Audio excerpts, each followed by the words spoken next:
A person who thinks all the time has nothing to think about except thoughts. So, he loses touch with reality. Reality is...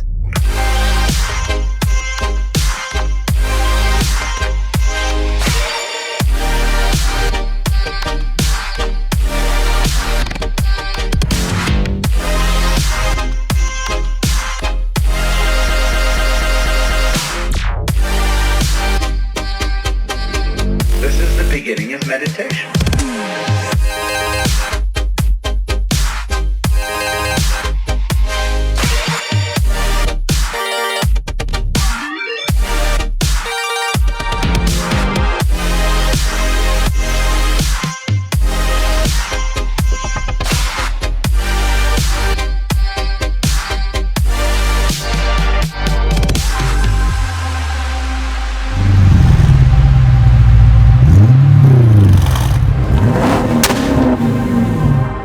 What is reality? Reality is